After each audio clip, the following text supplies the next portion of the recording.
Wow, what's down, baby? What's up? I'm Jonnessa, owner of Cafe Bourbon Street. And I am Jessica, owner of Candyland Sweet and Treats, your favorite candy truck. And we are the Sweet and Savory Sisters. Right. And this is Miss Savory right here. Yes, I'm Savory because I do Cafe Bourbon Street, which is a food truck. So we do all New Orleans style food. And my sister is Sweet, of course. Because I have the candy truck. Yes. All your favorite sweets and treats. We have snow cones, slushies, lemonade, candy apples, Amazing. all that goodness. Amazing. Make sure you check out our social media handles. Check out our banner. Our handles are up there. Follow us, support us. Come check out our delicious food, our delicious dessert. Right here in Atlanta. Right. Atlanta. Atlanta. So yeah, we're gonna start out telling y'all about us, that we're actually sisters. Yes, a lot of people don't believe that just because I'm high yellow and she caramel, they don't think that we real sisters, but we are. Yes, we are. We are sisters of 10. Yes. We're the two youngest girls. Mm-hmm. So it's a lot of us. Right, it is. It's a lot of us. Daddy wasn't playing. No, he wasn't. Majority girls. And what, 3 brothers? Yeah, three brothers and most of them are girls. Yeah. Yes. Girls. And it's a crazy story on how how Monique or Jessica, I call her Monique, that's her middle name, and that's just what I've always called her growing up. Yeah, everybody call her Monique, but this is Jessica. Yeah, it's the business. So, it was crazy. I think what you used to come over and like we would ride 4-wheelers and what? Right. So what did you think? First, we're gonna start out. We're from Mississippi, so that alone explains a lot. Yeah, we're from Mississippi. We're from the country, dirt roads, all that good stuff. And I was told that I was going to my godfather's house. Oh. Yeah, you know. I didn't even know that. I was told that I was going to my godfather's house. Mm-hmm. So I'm thinking that Jonnessa is my god sister. Wow. Yeah, and my that's crazy. They're my god brothers and sisters, you know, so it made sense. You know, I was like, oh, he throwing me a little money, you know.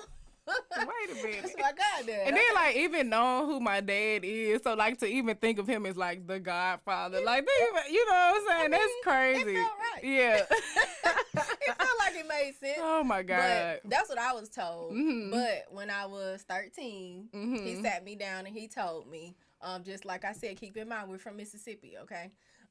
He sat down and he told me that, you know, that I was actually his daughter and that these are my brothers and sisters. Another story for another day. I'm telling you, boy, we can talk all day about it. So yeah, I found out when I was 13 that we were actually sisters. And I'll say we didn't really connect like that until our 20s, until we became adults. Yeah, exactly. Because Jonnessa grew up in Mississippi and I moved to Atlanta in 91. So that's pretty much how that went. So we knew of each other, but we wasn't really close like that until we got in our 20s. Yeah. How did we really, like, connect? Like, I mean, of course, like, we knew of each other and stuff, and I think you would, like, come to Mississippi sometimes and come and visit. But I remember, like, we came out, me and Joe, we came out here to Atlanta one time, and, you know, we was turned up. But I really think what it was just the fact that we were close in age. Yeah. And then we all kind of had similar personalities. Yeah. We really was, like, in a heavy turn-up stage. We were. Yeah, we were. In a heavy That's why it's business life and a lot of spice. Right. The spice kicked off everything. Yeah. So, yeah. Yeah. So that's pretty much how we started. But I mean, growing up in the country, we loved it. I riding 4-wheelers, swimming. We were swimming in the lake. Right, swimming in the lake, catching clams. Yeah. Real country girls. Yeah, Jonnessa raised a deer. I did. Yeah. I had a deer named Bambi. Yeah, she did. I did. I got pictures of it too, so I'm gonna show it. For the damn yeah. thing. So that's like a little bit of our country upbringing, but that's like a small segment. Just small. Yeah, small segment of our childhood. But fast forward, Jonnessa and her husband, they launched Cafe Bourbon Street, and they invited the family to come down to a festival that y'all did. The Jacksonville Jazz Fest. That was 2017 or 18? It wasn't 18. It wasn't. I think it was 16. To be honest, it might have been 17. I think it was 2017. Yeah. But that was our first major. Matter of fact, not even just first major event. That was like one of our first events that we did with the food truck. Well, that was heavy. Yeah, like we jumped in head first. Like we was in the water, real deep. Yeah. But Jacksonville Jazz Fest, what it was like. A couple 100,000 people there. It was huge. Like 130,000 people. It was a 3-day event. This was something totally new that we were doing with this food truck. I think we did one small event before that, so we kind of got a little taste of it. But man, to do a 3-day event, 130,000 people with good food, with real, and oh my God, like I don't even know where to start with this, because it's like the whole concept of Cafe Bourbon Street, everything's made fresh. I use fresh ingredients. Ain't nothing out the box. Ain't nothing store-bought, none of that. Because I'm a real chef. I went to culinary school, and I've always had a passion for cooking. I've been cooking since I was young, 12, 13, probably younger than that. And then by the time I was like 16, I'm cooking like full Thanksgiving meals for the family and stuff. But so yeah, this Jacksonville Jazz Festival, it was crazy. Like I literally went in thinking that I was gonna be able to make fresh fries, like literally cutting potatoes. I thought I was gonna be able to cut potatoes, making gumbo on the truck. Like I thought I was really gonna be able to like be in a real kitchen. You know what I'm saying? But boy, was I like hit with reality and was like, nah, that ain't gonna work. Yeah. Let's buy these frozen fries, but make sure we hit them with the good seasoning that I made from scratch, you know. Having to go to the store for y'all had to go to the store, and oh my goodness. Because they kept selling out. The lines was crazy. The line was So the lines that y'all see them having here in Atlanta, they've been doing that for a while. we was doing that. We was doing that, but it was on a whole different scale because the menu was different. Like I said, I really thought I was gonna be on there like making gumbo and making the jambalaya for the jambalaya egg rolls and rolling them up. Like, man, I don't know how we got through it. People not good for it. But you know what? I feel like what was smart though, you had the family come out because y'all invited all of us. Yeah, everybody. Yeah. I had my husband's family, his cousins, which are like sisters to me, Dejanay and Sanisha. I had them come. They always so willing to help, and they, oh man, the love that they have for me and the love that I have for them is crazy. Like you would think we were related for real. Yeah. And anytime I tell them, hey, I need y'all help, they win. When we need to come, you know what I'm saying? Yeah. So I thank God that they were even able to come and help, because if it wasn't for them.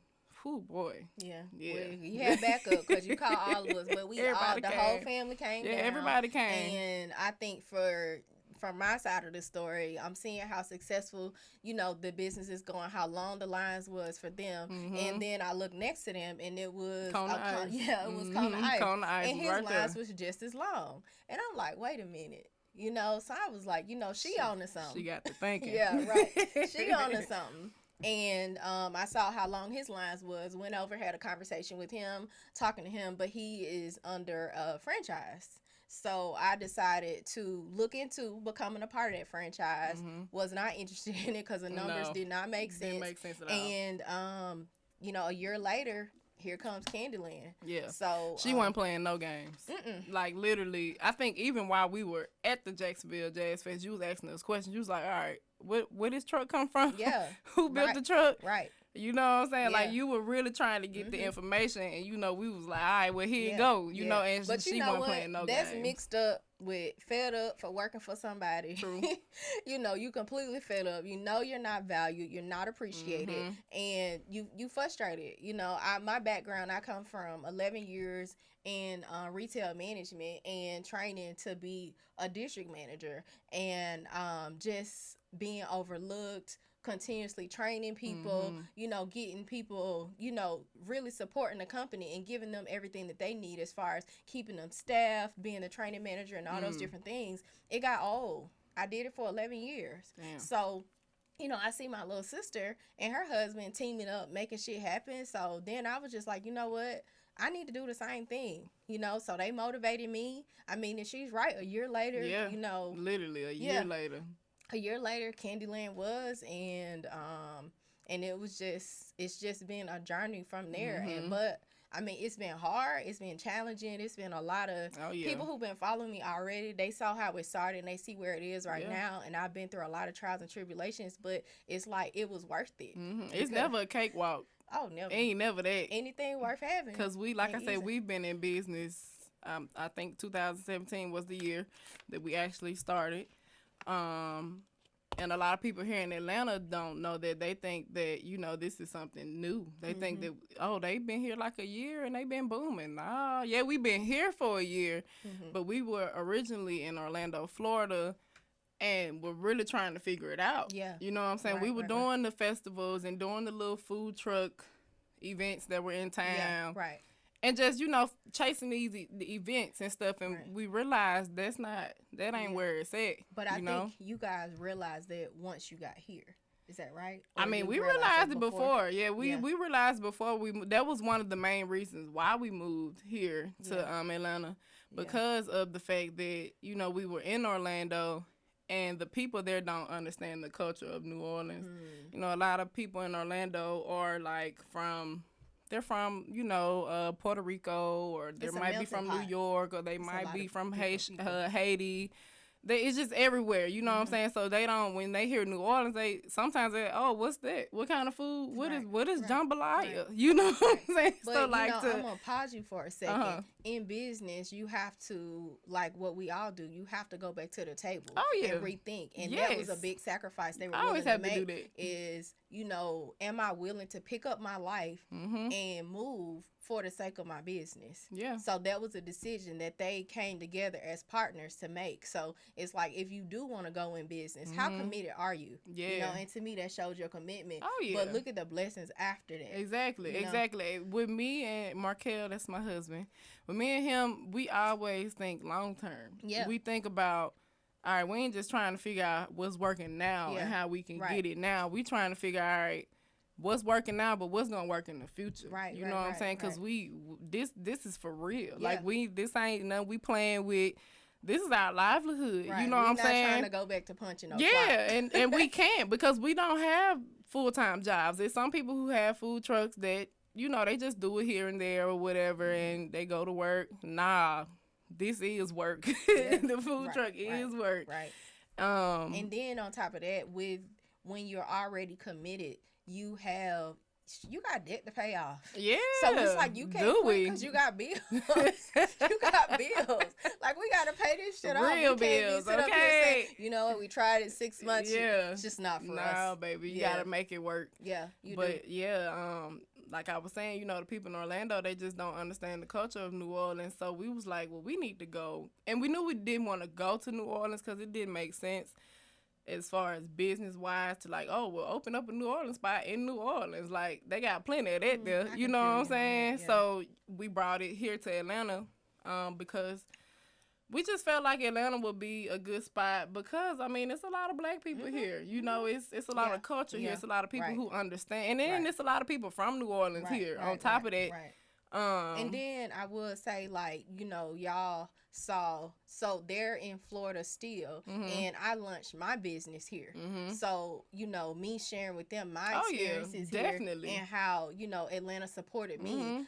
You know, one thing I will give Atlanta credit for, the support the black community shows to entrepreneurs. The love, it's crazy. It really is. Man, we have people that pull up to the truck, let us know, look, y'all in our budget. Y'all in our black business budget. We like, what? Right. Yeah, okay, that's a real thing. Like, they make sure they put money aside to spend money with black businesses. That is beautiful. I ain't never seen that nowhere else. I damn sure ain't seen it in Orlando. I ain't seen it in Mississippi.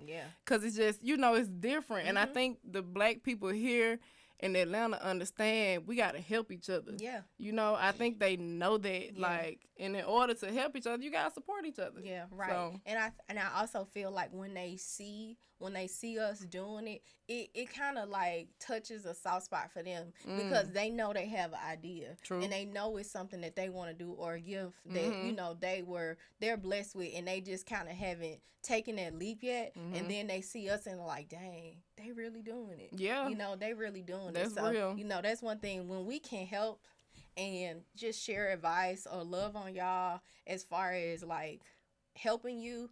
You know, we help as best as we can. You know, we still have to balance everything.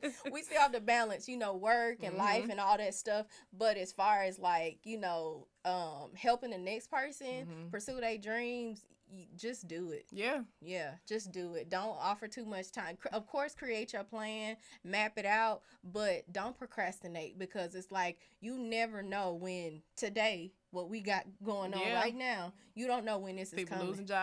People losing jobs. Yeah, getting laid off. Yeah, getting laid off. Pay is getting cut. I know people that were, you know, normally on salary. Now they're getting paid a minimum amount of money. But it's like you got to sit down and think about if you would have jumped 2 years ago, your business would be stable right now. Yeah, that's real. So, you know, so they made the decision to move to Atlanta. Yeah. I think we did. Well, what happened was you guys came to, I think it was an event that I had. And I ran out of, I didn't have a person to help that day. So I called Jonnessa because I know she'll a beast. I know she'll a beast. I was like, who can I get to help me that is going to match my pace? Call me up. My sis. She going to match my pace. We going to knock these lines out or whatever. She did real good. Get them out. Yeah, she did great. Like I know she would. And then I introduced her to the event manager for that particular event. Yep. And of course, who could say no to this face? Oh my God. But yeah, no, I met him, and I mean, with me, I'm always the type, I'm all about energy. So I'm never trying to give off any type of bad vibes or bad energy, because you never know who you meeting. And not only that, but it's just, who wants to walk around all day? You know what I'm saying? Like, why you walk around all screw face or whatever? No, smile. You know what I'm saying? Greet people, speak, and be, you know, hospitable and stuff. But anyway, so we met Lloyd. And Monique was, you know, boosting them up, telling them, oh, yeah, she got a food truck, and, you know, they do New Orleans food, and it's good, da-da-da, just, you know, really, like, selling us. So he was like, well, all right, y'all want to come next week? I was like, hell yeah. Yes, we will be there. And look, wasn't prepared at all. Because the whole time when we moved to Atlanta, I think we were here maybe... Man, how long were we here? Maybe 4 months. Well, y'all we moved here in October. Yeah, so wow, we were here. That was y'all first event here? That was our first event here. Okay. Yeah, because we weren't operating because the laws were so different from what it was in Orlando. And that was one thing too, y'all. We always do our research, but I think we were so ready. Well, we were up against the clock because our lease was up. And we knew we didn't want to re-sign in Orlando, and we knew we were coming to Atlanta, so we were trying to get all that together and get here. So we didn't really do the research as far as the laws and the permits and how it works here with food trucks and all that. It's so weird here compared to what it is in Orlando, because in Orlando, oh, you got a food truck? Okay, let me come check it. It's good. Here go your permit. Like, it's that simple. So, we got here, and it was completely different. It was a little hard. Yeah. We couldn't find a commissary and the requirements for my truck and for their truck is completely different. Yeah. Because they actually have food. Yeah. I mean, the most I have is ice. Yeah, right, exactly. So we actually cooking and stuff on the food truck. And I think here in Atlanta, they view food trucks as just vending machines. Like, they don't look at them as mobile kitchens. Because, I mean, that's what it is. It's a mobile kitchen. But they don't view it that way. So we didn't know that until we got here. So we weren't operating for a while. And, you know, we just wrecking our brains trying to figure out, man, what we need to do. Yeah. This is, man, it was a shock. Yeah. But hey, the way things work out, you know, my sister, we went and helped her with the event, met the guy, and boom, you know what I'm saying? I think we actually got our permit like through you or something, some type of way. Yeah, we like. Hopefully we not getting you in trouble, Lord. Right, sorry, Lord. But yeah, we did the first event. But see, the whole time, I will say, the whole time that we were here in Atlanta and we weren't operating, we were preparing. Like, we revised the menu. We looked at everything as far as how we going to market. Just everything. Everything dealing with the food truck. We did. Yes, we did our homework. We was ready. That's why I was so quick to jump and say, yeah, let's do this event. Because Markel was like, hold up. You sure? I'm like, yeah, we got this. So we did the event the next week. It was a hit. Yeah, it was lit. It was lit. The lines were crazy, and I mean, people love the food, and of course, you know, I make sure I present food in a great way so that if people walking around with it, ooh, what's that? You know what I'm saying? So people were coming to the food truck and they were eating Cafe Bourbon Street, and that was our first taste of Atlanta, and it was amazing. Yeah, right. And it was. How she said prepare. So that's how you know presentation. That's how you know the difference between an actual chef and a cook. Okay, somebody who's a cook, they don't care about the presentation of of the food, but it looks like eat me. You know. Hey, look, people be mad. They be mad on our Instagram whenever we post because we're only open on Fridays and Sundays, but we're posting all week. So we'll post like the chicken and beignets, which is only sold on Sundays. And they'll be like, man, why are you posting this? It's Wednesday. Right. Right. We got it. But that's because I make sure I want you, because this what people don't understand too. You eat with your eyes before you even taste it. When you see something, that's when you like, oh, that look good. Right. Like, you know what I'm saying? So you got to always make sure your presentation is on point. Right. Yeah. You know, you got to have the different contrast of color and all that. It got to look fresh. It got to look good. Enticing. Get the little steam coming off of it. Yeah, you do got to do that. And I definitely would say with both of what we do, we definitely make sure that, we're going to get you in with that marketing. You're going to see that picture and you're like, oh, I want that. Where y'all at today? You know? Exactly. And then, like, once you come, we going to, like, top it off with that customer service. Yes, ooh, A1 service. You're going to get that love. A1. That's one thing we pride ourselves on that. Especially my husband, because he's the one that's actually dealing with the people. I'm just in the kitchen mainly. I mean, sometimes I take orders, but for the most part, I'm in the kitchen and I'm just handing food out the window. But even when I hand you your food, I'm calling you by your name. Here you go. Right. Ebony, enjoy your food, girl. You know what I'm saying? Just because I always make sure I want to touch people. Right. It's not more so about just selling food and making money. No, I'm trying to give you an experience. Right. Because think about how much bad food out here. Right, you know what I'm saying? You go eat somewhere, you ain't satisfied. That shit fuck up your mood. You be like, I mean, and that's even good. Yeah, it's about providing a full experience. Yes. So, like, just breaking down the experience is, first of all, the quality of the food, the presentation of the food, and then how both of our trailers are nicely wrapped. Yes. And it's not just a wrap. It's like you guys have the street signs that you put out. For me, I have experience. I have my bubble machine that I put out. I have like a nice little stool. And your wrap, oh my God, just your wrap on your truck. Period. It's dope. It's so pretty. I love it. I love it. I think you have like my most favorite truck. Like out of everybody's. Like I'm serious because it's so cute. It's y'all know Candyland. That's why she's called Candyland Sweets and Treats. The board game Candyland, with the like candies everywhere on the mountain and all that stuff. That's her truck, but it's 10 times better. Yes. It's reflective. She got the LED lights on the truck. It's all just that good stuff. Fucking cute. Yes, it's super cute. And I'm on it. It's a cartoon version of me, Candy with the girl. little puff balls, right? With my little puff balls on real there. Cute. Yeah, I'm flying on a little broom. But so as far as planning my rap, that was something that was super important because it's marketing.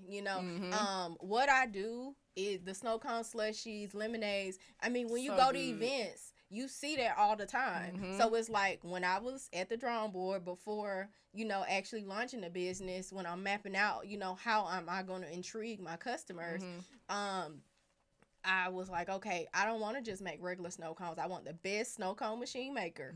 Okay. Meaning it's going to cost a lot of goddamn money. A lot of money. Hey, but it made you a lot of goddamn money. Right, I know, right? It done paid for itself time over and time over. Right. But, at the drawing board, figuring out, okay, I'm going to have specialty snow cones. And it's so crazy. Recent wanted to complete in my marketing. So my trailer was dope from the beginning. My graphic designer, he's amazing, but his information is top secret. So don't ask me who designed my trailer. Can't tell nobody. Yes, no. I worked hard to find him. Yeah, and I ain't telling who designed the house either. Yeah, right. I went through 4 graphic designers to find him. Yeah. And people will just come up and ask me, oh, well, what's your, no. Man, catch your attitude. I'm like. I think because, okay, we don't mind giving out information as far as how to help you and all that stuff. But, when it comes to information like that you really, wrecked your brain about and hours and hours and going through people and man, you might have to pay for that. It don't have a price tag. That's what I was about to say. It don't have a price tag. Yes, man, because that's something very valuable. Yes, it is. And then it's like my with the design on the trailer, it took 4 months to create. Damn. Yeah. I didn't even know that. Because, going back and forth. And it's so many layers. Right.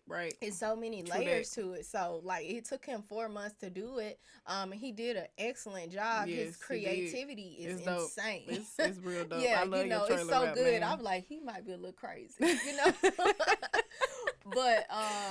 But yeah, man, he's outstanding. So did an awesome job. And then, the company that actually put the wrap on, a lot of people don't understand. They think the person who put the wrap on is who designed it. 2 different people. 2 different. So the company that designed it, my graphic designer designed it, and then another company, and I'll plug them, Foxy Wraps, they're in Peachtree City. They did an outstanding job, but they also suggested the reflective wrap. So that was their idea. That was their idea. So the trailer is reflective. So just like when light hits a stop sign, that's what my trailer You does. can't miss her truck. Right, you can't. You cannot miss it. That was the goal. That was the goal because so many people have snow cones. So many people have slushies. So many people have lemonade, and all the other things that are on my menu. So I have to set myself apart. So it's about completing a full out experience. Exactly. So that was the goal. So that was accomplished. So now it's time to get out here, get to work, and figure out how to first drive the goddamn trailer. And I'm ashamed. I still don't know how to drive mine. Shame, country word. Right. Markel does all that, which I am starting to learn. Yeah. But I will say, our truck is 20 feet long. Yeah. That's because it has a V. Yeah, it's long and it's wide. It's 8 feet and wide. Mine is 16. Yours it's smaller. Yeah, so, it's smaller. Yeah, it's smaller. But I'm scared of mine. I ain't even gonna lie. He be like, "Babe, you want to drive?" I'm like, yeah. I don't know. Yeah, driving it is once you get it, you got it. Yeah. But it's like when you go into events and stuff like that, man, driving that freaking trailer, you got to get there first. I think I'm more scared of parking. Both. I mean, driving it, parking it. I feel more comfortable with like get me on the interstate. I can drive it. I'll drive because you just straight. Don't ask me to park it. Because, with driving the trailer, if you turn in to the right, it's going left. But if you turn into the left, it's going to go right. And you got to remember that.